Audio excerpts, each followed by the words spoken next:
Bom dia! Esse aqui vai para o pessoal aí que está estudando a parte de microbiologia. Dentre todos os parasitas que nós temos aí, estudados na microbiologia, eles são divididos aí em 4 grandes grupos. São os vírus, as bactérias, os protozoários e os fungos. Claro, existe no caso das bactérias, dos fungos, principalmente, existe uma grande importância industrial, comercial, em cima de alguns desses organismos. Esses organismos têm uma importância também ecológica, mas a gente estuda muito aquilo que eles podem, os problemas, as doenças que eles podem nos causar. Alguns deles, claro, não todos. Tirando aí o vírus, ou os vírus, que são parasitas intracelulares obrigatórios, então eles são organismos acelulares, eles não são formados por células. O vírus ele é simplesmente uma cápsula de proteína com material genético dentro. Por exemplo, o vírus H1N1, ele é um vírus envelopado, ele tem o seu envelope também. O corona, ele também é um vírus envelopado. O próprio vírus da AIDS é um vírus que tem um envelope composto por alguns polissacarídeos em volta dessa cápsula de proteína. E nesse envelope ele tem umas espículas que são algumas proteínas de reconhecimento. No caso H1N1, ele tem lá as hemaglutininas e as neuraminidases, por isso que daí vem o nome hemaglutinina H, neuraminidase, o N, então por isso H1N1. Essas proteínas elas são proteínas que vão reconhecer os tipos de células do corpo que eles vão se fixar para injetar o seu material genético, porque o vírus, na verdade, ele não entra dentro da célula inteiro, ele somente injeta o seu material genético. No caso pode ser ou DNA ou RNA, e dentro da célula esse material genético ele vai começar a replicar. No caso, se for DNA, ele replica. Se for o RNA, ele produz, através de uma enzima chamada transcriptase reversa, ele é transformado em DNA para depois se replicar. Se for um vírus, um retrovírus, que é um vírus com RNA, como acontece com o vírus H1N1, como o próprio coronavírus, ele começa a se replicar, que é duplicar o seu material genético, utilizando todo o processo metabólico da célula, utilizando as substâncias que tem dentro da célula dele, que ele está parasitando, e daí ele começa a se reconstruir, a se montar, e no meio tempo ele pode causar aí o que a gente chama de lise celular, que é um rompimento da membrana da célula, e acaba matando essa célula. E daí vai procurar outras novas células para poder continuar o seu ciclo. Alguns desses vírus ele entram no estágio latente chamado ciclo lisogênico, em que o material genético dele se incorpora com o material genético da célula, e ele não causa nenhum dano até certo ponto. Essa célula, quando ela começa a se dividir por processo de mitose, ela começa quando ela duplica o seu material genético, o seu DNA, ela acaba duplicando do vírus junto que está incorporado, Então, dessa maneira, ela acaba reproduzindo a célula junto e reproduzindo o próprio vírus junto com ela. Depois de alguns anos, esse vírus, esse pedacinho de material genético viral pode se soltar e vir a entrar no ciclo lítico, que provocar a morte da célula. Então, quer dizer, são algumas doenças que ficam latentes, podem ser doenças que podem ficar aí alguns meses, até alguns anos no corpo da pessoa, e depois disso a pessoa vira a ter os sintomas. É o que acontece, por exemplo, com a herpes zoster. Normalmente ele é o mesmo vírus da catapora. Hoje sim já existe a vacina da catapora, na minha época não tinha. Então, na minha época, creio eu que 60%, 70% das crianças pegaram catapora. Inclusive foi um deles que peguei catapora. Então você, naquele primeiro momento, seu corpo produz uma imunidade, você se cura da catapora, dá uma febrezinha, solta umas feridinhas na pele, coça e tal, e você se cura.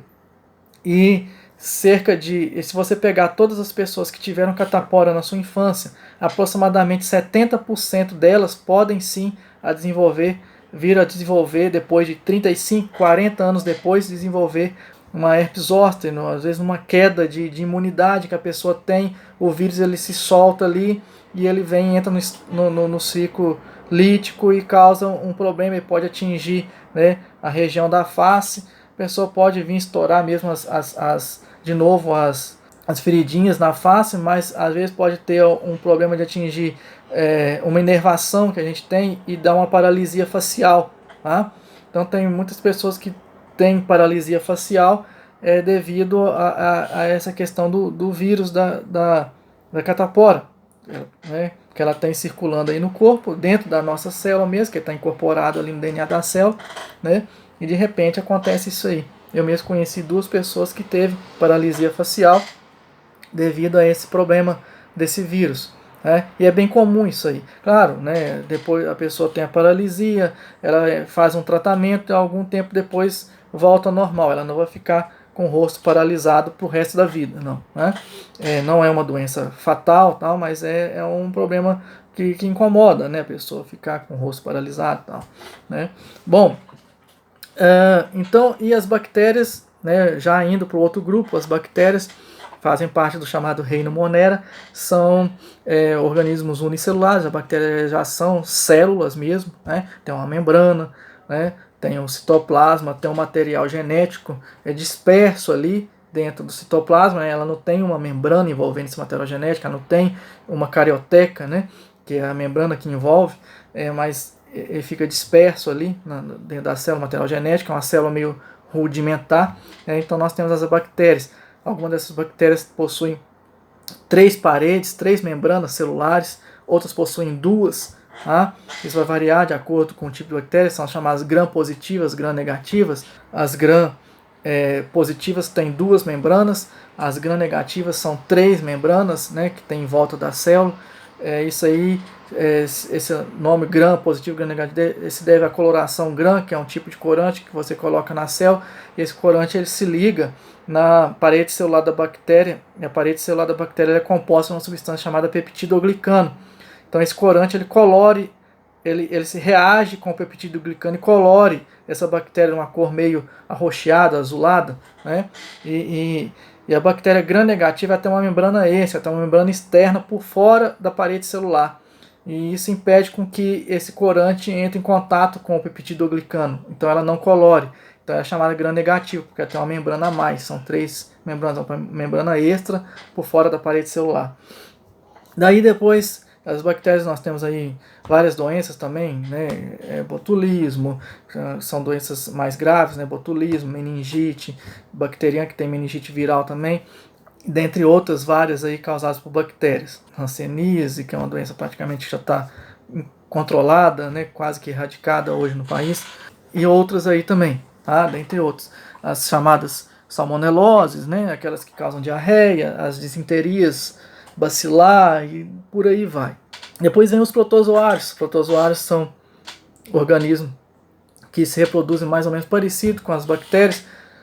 As bactérias podem se reproduzir por bipartição, que é assexuadamente, como também pode fazer um tipo de conjugação, uma bactéria transporta o material genético para outra. Os protozoários também podem se reproduzir dessas 2 maneiras, assexuadamente por bipartição, ou trocando material genético, né? Também os protozoários são unicelulares também, são formados por uma única célula, porém, diferente das bactérias, os protozoários eles são eucarióticos, eles são eucariotos, né? Eles possuem uma célula já mais complexa, uma célula com núcleo e o material genético dentro da célula, o DNA dele fica ali dentro do núcleo da célula, na verdade, né? O DNA fica dentro do núcleo, é um núcleo protegido por membrana, pela carioteca, então é um organismo eucariótico, né? Já é uma célula mais complexa. Algumas dessas células elas têm estrutura de locomoção.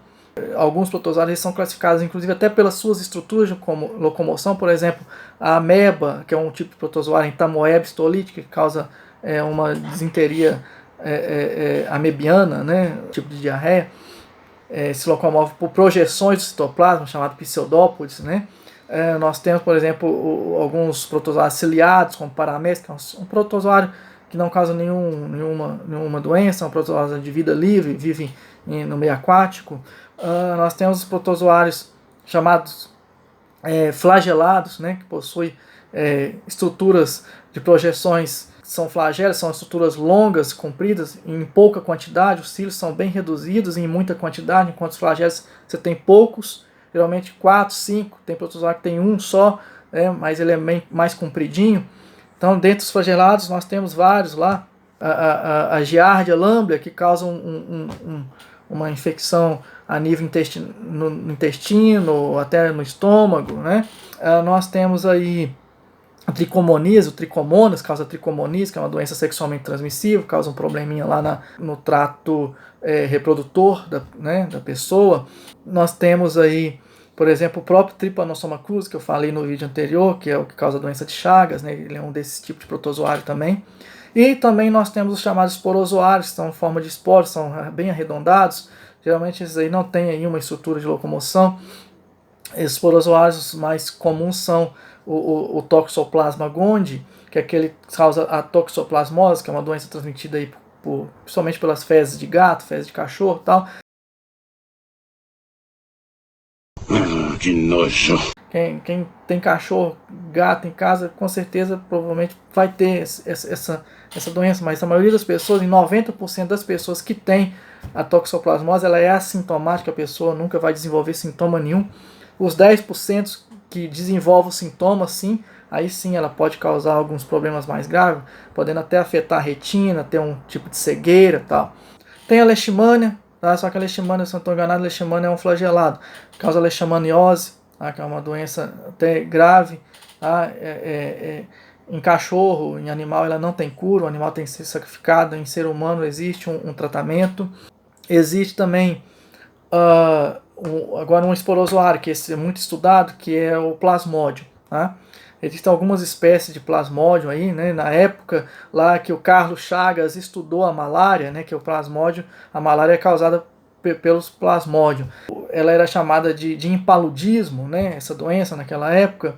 Mas claro, existem vários tipos de plasmódio que causam malárias que têm reações diferentes de acordo com a região, né? Tem uma malária mais específica da África, outra mais específica do norte da América do Sul, outro mais da Amazônia e tal, né? Mas todos são micro-organismos protozoários do gênero Plasmodium, que é transmitido pela picada de um inseto, né, vetor, que é um Anopheles, e causa uma febre muito forte nas pessoas que vêm a pegar a doença. A pessoa chega a tremer de febre, e essa febre coincide justamente com os picos de liberação do protozoário, que é o protozoário, ele circula dentro do globo vermelho, dentro das nossas hemácias, ele se reproduz ali dentro, na verdade, dentro das hemácias, e no momento que eles causam rompimento das hemácias é quando acontecem os picos de febre, né? Os picos de febre nessas pessoas. Bom, fiz um apanhado geral de alguns micro-organismos, não falei de fungos, não vai dar tempo, né? Mas fica para uma próxima oportunidade. E deixa aí o joinha. Eu falei muito rápido, desculpa, mas eu vou terminar aqui o vídeo com uma frase. Eu deveria ter feito essa leitura desse parágrafo no vídeo anterior, acabou que eu não fiz. Então eu vou ler agora, que eu acho bem interessante. Tá? Na verdade é uma frase dita 100 anos atrás, né? Há um pouco mais de 100 anos atrás, uns 110 anos atrás. Essa resistência aos benefícios das ideias novas, às conquistas da ciência, não é felizmente defeito percebido da nossa raça.